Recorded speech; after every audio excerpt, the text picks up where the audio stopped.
Grammar snobs are patronising, pretentious, and just plain wrong. Put grammar in front of the word snob, and suddenly some people feel strangely proud. They shouldn't be. So people shouldn't feel proud when they've taken the time and effort to master a language? It's sort of funny when you think about it. I mean, you probably take great pride in your accomplishments in regard to your activism, which entails telling people that they shouldn't be proud of their accomplishments.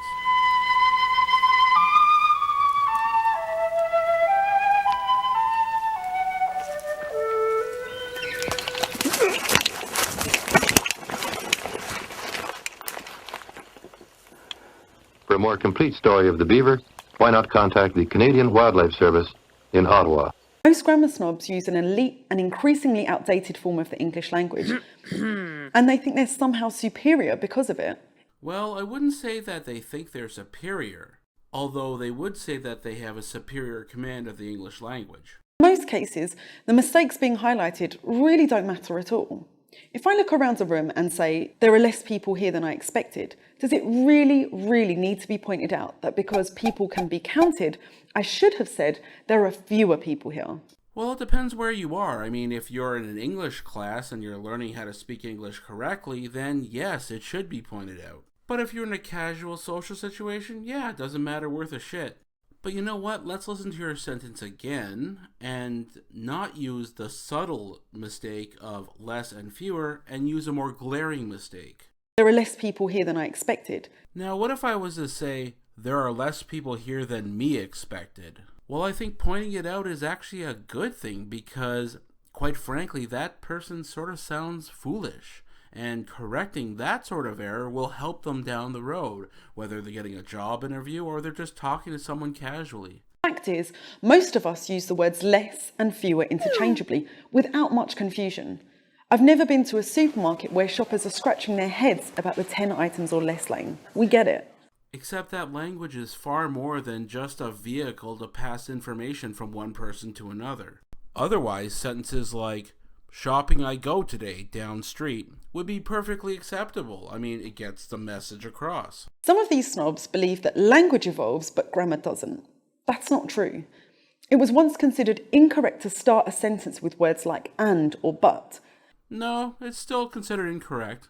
And what about the rule that the standard pronoun in writing should be he? I fail to see your point. Languages have gendered words all the time. I mean, in French, did you know a chair is feminine? I mean, to be fair, it's probably due to some dirty French reference to face sitting or something. There are grammar snobs who will say that we need some sort of a common language, a set of rules that everyone can understand. But all too often, they conveniently overlook the fact that the rules they're talking about aren't commonly held at all. They're just their rules. Every single language has some sort of set of base rules that it works off of. I think that the best way to describe these rules is sort of like a speed limit on a highway. Speed limits exist to be a definitive rule on how fast drivers can travel down the road. However, as we all know, the majority of people don't follow the speed limit. And in this case, the speed limit actually acts as a marker, keeping people constrained to a specific range of speeds. Likewise, grammatical rules serve as the ideal, while also serving as a marker so people's usage of the language doesn't deviate too far. So it's not our rules of the language, it's the rules of the language. It doesn't take much to see the power imbalance when it comes to grammar snobbery. The people pointing out the mistakes are more likely to be older, wealthier, whiter, or just plain academic than the people they're treating with condescension. Okay, let's break this down bit by bit. To be able to point out grammatical errors, you actually have to be aware of grammatical rules. And if you're aware of grammatical rules, chances are you will speak the language better than someone who does not. So what this lady is saying, whether she appreciates it or not, is that if you're white, wealthy, academic, or a little bit older, chances are you'll speak the language better than someone who isn't. And it doesn't take much to see that some people might see that as racist, ageist, or classist. All too often, it's a way to silence people. And that's particularly offensive when it's someone who might already be struggling to speak up. So in the context of this lady's grammar snobbery, silencing involves someone saying something and another person listening to it and then analyzing it. We should spend more time listening to what others have to say and less focusing on the grammar what they say it with. But the problem is that grammar snobbery will never go away. Whenever you meet someone, you evaluate them on any number of things, from personal attractiveness, hygiene, fashion, and even how they speak.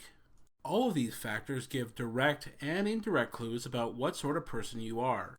I think that most people would be immediately suspicious if their physician, their investment banker, or even their car salesman came up to them and said, "Hey, oi, you want to come over and I'll get you serviced over here?"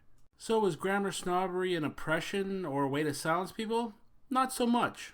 And I'm sorry, lady, but your video only really demonstrates the degree that social justice warriors have to scrape the bottom of the barrel to come up with new and exciting oppressions to bitch about.